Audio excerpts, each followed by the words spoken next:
आशा करता हूं आप सब बहुत अच्छे होंगे। मेरा नाम है सिद्धांत अग्निहोत्री, स्टडी ग्लोस पे आपका बहुत बहुत स्वागत है। शौर्य गाथा मेजर मोहित शर्मा की अशोक चक्र से नवाजे गए एक ऐसे सुपर हीरो जिन्होंने अकेले दम पे आतंकियों को खत्म किया, मारा, पूरे पाकिस्तान को हिला दिया। मेजर मोहित शर्मा की हम बात करेंगे। स्पेशल ऑफिसर थे। मैंने आपको बताया है कि कमांडोज की ट्रेनिंग कैसे होती है, एक एनिमेटेड वीडियो मैंने बनाया था, आप वो जरूर देखिएगा। कमांडो थे major Mohit Sharma, special officer थे। 100 में से खाली 5 या 10 ही ये कोर्स पूरा कर पाते हैं। आप समझिए कि एनडीए और सीडीएस, अगर हम आपको आर्मी में जाना है तो बहुत ही टफ एग्जाम होता है। उसमें से भी जो ये हीरे आते हैं उसमें से भी आप समझिए कि खाली 5 या 10 ही कर पाते हैं। वो कोर्स इतना टफ होता है।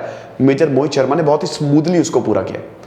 हम आज बात करेंगे इस इंसान की, तो कैसे ये आतंकियों के साथ रहे, आतंकियों को भनक तक नहीं पड़ी, सफाया कर दिया, ट्रेनिंग की भाई, आतंकियों के कैंप में जाके ट्रेनिंग की और वहीं पे सबको उड़ा के वापस आ गए। चलिए आगे बढ़ते हैं बिना कुछ विलंब किए।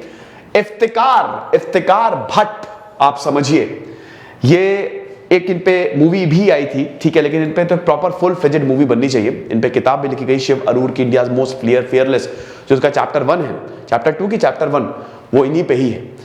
तो भाई सबसे पहले हम मेजर मोहित शर्मा के बारे में जानते हैं। देखिए आर्मी के लिए आपको यूपीएससी का एनडीए देना होता है, जो कि सीधा 12th के बाद होता है। उसके बाद आपको इंडियन मिलिट्री एकेडमी, मतलब चॉइस दी जाती है कि आपको एयरफोर्स में जाना, नेवी में जाना कि आर्मी में जाना है। तो इंडियन मिलिट्री एकेडमी में 1 साल का कोर्स होता है। शुरुआत में 3 साल तो आपकी पढ़ाई पूरी करवाई जाती है, वरना आप ग्रेजुएशन के बाद सीडीएस फिर एग्जाम होता है, उसमें सीधा आप आईएमए में चले जाएंगे 1 साल का, क्योंकि आपका ग्रेजुएशन पूरा हो गया है। बहुत टफ एग्जाम होता है, बहुत ही टफ। रिटन होता है और उसके बाद इसमें इंग्लिश, मैथ्स और जीएस पूछी जाती है। और उसके बाद होता है आपका एसएसबी, सर्विस सिलेक्शन बोर्ड। मैंने खुद एसएसबी दिया है दोस्तों, मेरा सिलेक्शन नहीं हुआ है ना।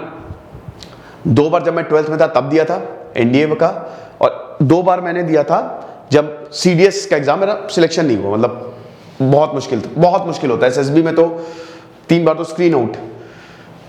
आर्मी कॉम्प्रोमाइज नहीं करती, वो बेस्ट ऑफ द बेस्ट लेती है, ठीक है। मेरा एक दोस्त है, उसने 17 बार एसएसबी दिया, आप विश्वास करेंगे, अब जाकर उसका सिलेक्शन हुआ। कुछ ऐसे लोग होते हैं, कुछ ऐसे पागल होते हैं जो देश के लिए कुछ भी कर लेंगे, हाईली टैलेंटेड होने के बावजूद ना जाएंगे आर्मी में। अरे भाड़ में जाए कॉर्पोरेट की नौकरी। आर्मी की जॉब भाई सबसे बेस्ट होती है, सबसे ऑनरेबल जॉब होती है, कुछ भी कहिए, best of the best job आपको आर्मी, वो जो आपको ऑनर मिलता है ना, मजा ही आ जाती है। तो मेजर मोहित शर्मा उनमें से एक है। इनका जन्म हुआ था वीर धरती हरियाणा में, रोहतक, 13 जनवरी 1978। इनको इनके दोस्त माइक बुलाते थे, घर का नाम चिंटू था। राजेंद्र शर्मा, सुशीला शर्मा इनके माँ बाप, इनके बड़े भाई मधु शर्मा, पढ़ने में बहुत बढ़िया। मेजर मोहित शर्मा बड़े शैतान टाइप के थे और बहुत ही जिंदा दिल थे, यारों के यार ऐसे थे मोहित शर्मा कि यार कोई दिक्कत नहीं यार, तू ले जा, मैं बाद में कर लूंगा, ऐसा हिसाब किताब था। आपको बता दूं कि मेजर मोहित शर्मा जब वीर गति को प्राप्त हुए, जब कुपवाड़ा के जंगलों में जब यह एनकाउंटर चल रहा था, तो उस समय मेजर मोहित शर्मा की छुट्टियां मंजूर हो गई थी, लेकिन इनके साथी को छुट्टियां चाहिए थी। उन्होंने कहा कि मेरी छुट्टी आप इसको दे दीजिए, इसको ज्यादा जरूरत है, मैं बाद में चला जाऊंगा, ऐसे थे ये। तो भाई बचपन 1978 में घर में काफी पढ़ाई का माहौल। पिताजी चाहते थे कि बच्चा इंजीनियरिंग करे, है ना। मधु शर्मा इनके जो बड़े भाई, वो देखिए ये ऐसा था ना कि ये पिताजी को लगता था कि देखो ये पढ़ने में इससे ज्यादा अच्छा है। इनकी पढ़ाई डीपीएस में हुई है, दिल्ली पब्लिक स्कूल गाजियाबाद, 1995। तो इनके पिताजी को लगता था कि मधु शर्मा ज्यादा अच्छा है, मेरा बड़ा बेटा पढ़ने में ज्यादा अच्छा है। उसने भी आर्मी के लिए ट्राई किया, लेकिन उसका तो आर्मी में हुआ नहीं, तो मेरे छोटे बेटे का मुश्किल है। लेकिन दोस्तों इनको तो जिद थी। 12th किया, एनडीए का एग्जाम दिया, सिलेक्शन हो गया। एनडीए का एग्जाम दिया, सिलेक्शन हुआ। इंडियन मिलिट्री एकेडमी इन्होंने ज्वाइन की 1998 में। उसके बाद इन्होंने 11 दिसंबर 1999 को इन्होंने अपनी बटालियन को ज्वाइन किया। 38 आरआर राष्ट्रीय राइफल्स इन्होंने ज्वाइन की। अब आप ये समझिए, जो आप एज अ लेफ्टिनेंट ज्वाइन होते हो, उसके बाद आप कैप्टन बनते हो, उसके बाद आप मेजर बनते हो, ठीक है। मतलब इसके बीच में भी बहुत सारी पोस्ट है, लेकिन ये धीमे धीमे आपके प्रमोशन जो है वो होते रहते हैं। देन कॉलोनल बनोगे, देन आप ब्रिगेडियर बनोगे, नहीं sorry brigadier, then colonel, then general, ठीक है। तो आप ये समझिए कि जब ये आईएमए में ट्रेनिंग कर रहे थे, आईएमए की एक डॉक्यूमेंट्री, उसमें कहते हैं ना कि हम तो जो शीशे, जो ये हम समझिए कि ये जो शीशे आए हैं चमकते हुए, इनको हम हीरा बनाते हैं, ऐसा है। Best swimmer, best boxer, best cadet, सारे के सारे अवार्ड मेजर मोहित शर्मा को मिले।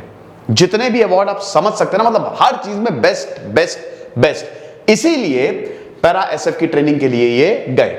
इन्होंने बोला कि मैं तो भाई बनूंगा कमांडो, स्पेशल ऑफिसर बनूंगा, और इसके लिए इन्होंने वॉलंटियर किया। मतलब वॉलंटियर क्या मतलब, इन्होंने ये गए और फिर उसको भी कंप्लीट करके आइए, ऐसा हिसाब किताब था। देन हमें देखते हैं कि he was selected as the lieutenant, और उसके बाद इनका बहुत ही शानदार करियर रहा।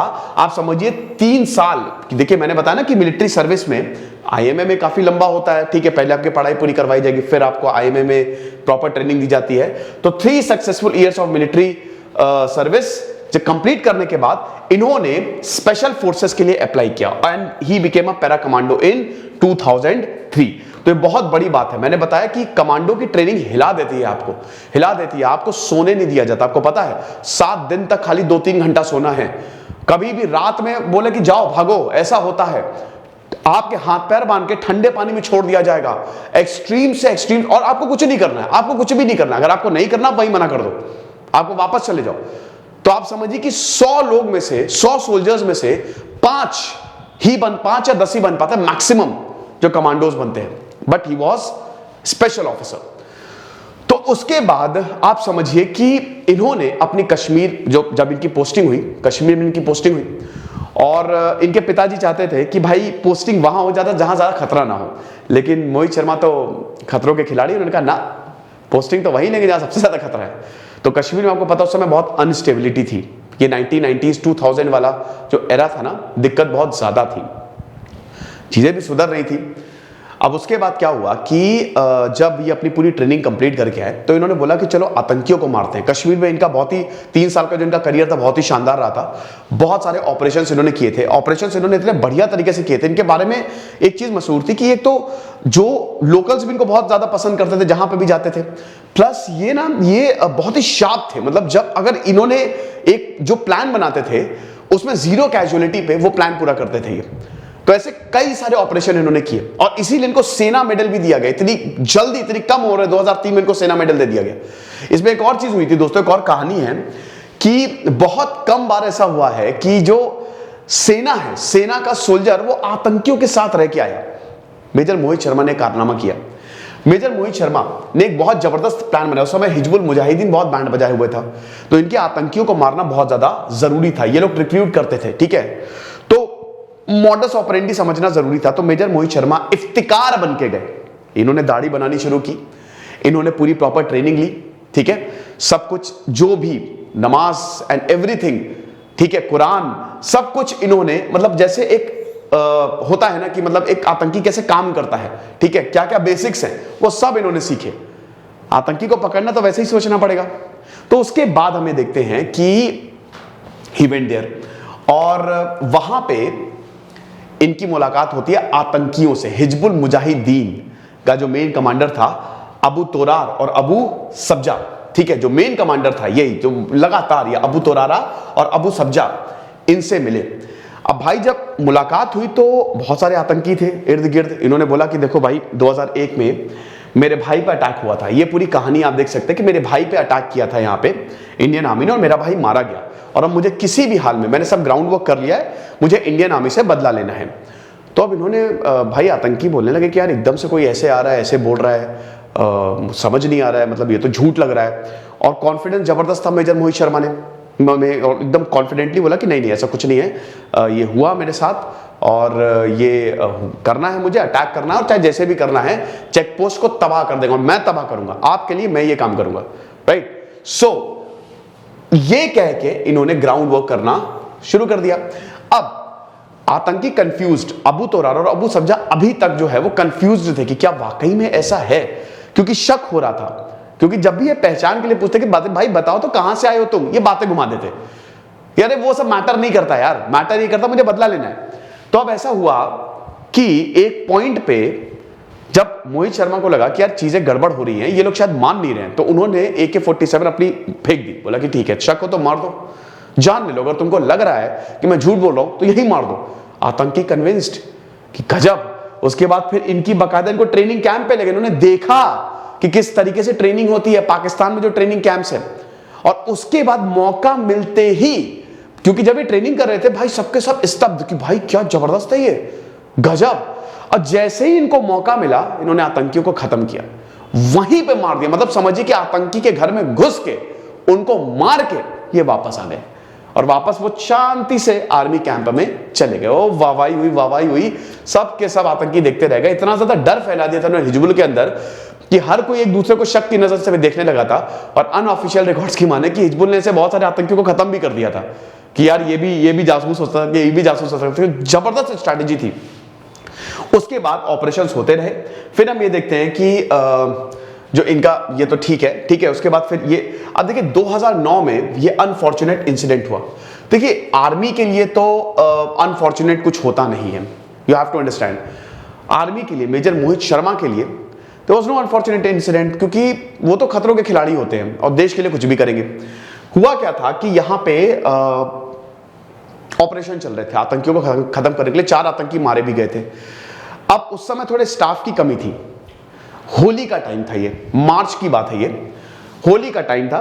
और उसके बाद 21 मार्च को ये हुआ था कि इनकी होली की छुट्टियां मंजूर हो गई थी, तो इनको घर जाना था। लेकिन इनका जो साथी था, इनका जो दोस्त था, उसके कजन का शायद डेथ हो गई थी, तो उसको जाना था घर, उसकी छुट्टी कैंसिल हो गई। आप समझे कि इनका दोस्त था, उसके कजन की डेथ हुई थी, तो उसको घर जाना था, लेकिन उसकी छुट्टी कैंसिल हो गई थी क्योंकि स्टाफ कम था। मेजर मोहित शर्मा अपनी सर्विस दे चुके थे, और वैसे भी ये पूरा वो रोटेशन बेसिस पे होता है छुट्टियां, कि स्टाफ कम है तो आपको देनी पड़ेगी छुट्टियां, छुट्टी कभी भी कैंसिल हो सकती है, स्पेशली इमरजेंसी सिचुएशन में। तो मेजर मोहित शर्मा उन्होंने बोला कि यार देखो ऐसा है कि आप मेरी छुट्टी कैंसिल कर दो, आप मेरी छुट्टी 1 महीने बाद में ले लूंगा छुट्टी, मुझे कोई इतना ज्यादा नहीं कि अभी घर जाना है, आप मेरे दोस्त को भेज दो। ऐसे इतने ज्यादा जिंदा दिल थे, दोस्तों में तो वैसे मशहूर ही थे, तो इन्होंने अपनी छुट्टी कैंसिल करवा के बोला कि नहीं यार तू चला जा। वो गए, और उसके बाद फिर इनको जो इधर बहुत बड़ा जंगल पड़ता है, बहुत घना जंगल, बड़ा डेंजरस जंगल, चप्पे चप्पे की जानकारी थी मेजर मोहित शर्मा को। इन्होंने आतंकियों से 2-2 हाथ किए, इन्होंने आतंकियों को मारा, गोलियां चलाई, मारा। लेकिन फिर वही है ना कि इनका एक साथी घायल हुआ, उनको बचाने के चक्कर में आर्मी एक फैमिली की तरह काम करती है, पूरा एक यूनिट है, ठीक है। और वो बॉन्डिंग बहुत ज्यादा जरूरी है। सबसे ज्यादा प्यार अगर आप देखोगे ना तो जवानों में रहता है, क्योंकि उसके बिना काम ही नहीं चलेगा। तो आप समझिए कि वहां पे फिर ये जो हमला हुआ, आतंकी तो मर गए सबके सब, लेकिन उस हमले में हमें देखते कि मेजर मोहित शर्मा को गोली लग गई। तो मेजर मोहित शर्मा को जब गोली लगी, समझिए कि वीर गति को प्राप्त हो रहे थे। ये भारत माता की गोद में लेटे हुए थे, लेकिन आखिरी वक्त तक भी इन्होंने ये बोला, पूरा बदन गोलियों से छलनी, बोला कि एक भी आतंकी बचना नहीं चाहिए, सबको मार दो। और आर्मी ने सबको मारा। तो ये मेजर मोहित शर्मा की इतनी जबरदस्त कहानी थी। अकेले ही 4 मिलिटेंट को इन्होंने खत्म किया, और उसके बाद फिर इनको अशोक चक्र से ये नवाजे गए, इनको अशोक चक्र मिला। तो ये जो फिल्म मैंने आपको बताई कि जो पहला चैप्टर है शिव अरुण और राहुल सिंह बुक का, most fearless 2 more military stories of, ये जरूर पढ़िएगा, बहुत ही शानदार किताब है, ठीक है। ये उससे लिया गया है। और उसके बाद फिर वही बता रहे कि जो मेजर मोहित शर्मा की वाइफ है, ठीक है, उनको अशोक चक्र मिला, ऋषिमा शर्मा को, ठीक है। तो ये चीज है। और आपको बता दूं कि उस समय जब मेजर मोहित शर्मा अपनी IMA की ट्रेनिंग कर रहे थे, तो इतने शानदार थे कि इनको KR नारायणन से मुलाकात करने का मौका मिला था। प्रेसिडेंट, बहुत ही कम उस समय कैडेट्स थे, बेस्ट कैडेट थे हर चीज में, तो बहुत ही कम ऐसे उस समय ट्रेनीज थे जिनको प्रेसिडेंट से मिलने का मौका मिलता था। तो इतने बहादुर थे, ठीक है। तो ये चीज है। ये कुछ फोटोज है मेजर मोहित शर्मा की, हंसते, हमेशा हंसते रहेंगे। और मतलब यही होता है ना कि बहुत ज्यादा हम्बल थे, बहुत ही ज्यादा हम्बल थे, है ना। दोस्तों के लिए दोस्त, दुश्मनों के लिए दुश्मन, ये कहानी थी। और अगर आपको और ऐसी कहानियां सुननी है, आप चाहते हैं कि मैं और ऐसी शौर्य गाथा लेके आऊं, तो मुझे जरूर बताइएगा। चैनल को फटाफट सब्सक्राइब करो, ओके। खुश रहिए, पढ़ते रहिए। जैसे सिद्धांत न्यूज साइनिंग ऑफ। एक चीज और, आप मुझे ये बताइए कमेंट बॉक्स में, या अगर आप चाहें तो मुझे इंस्टा पे भी मैसेज करिए। हम लॉ के कोर्स लाने की सोच रहे हैं, बच्चों के मैसेज आ रहे हैं कि सर क्लैट के कोर्स लाइए, तो क्या आप क्लैट का कोर्स चाहते हैं, मुझे कमेंट बॉक्स में बताइए। Thank you so much.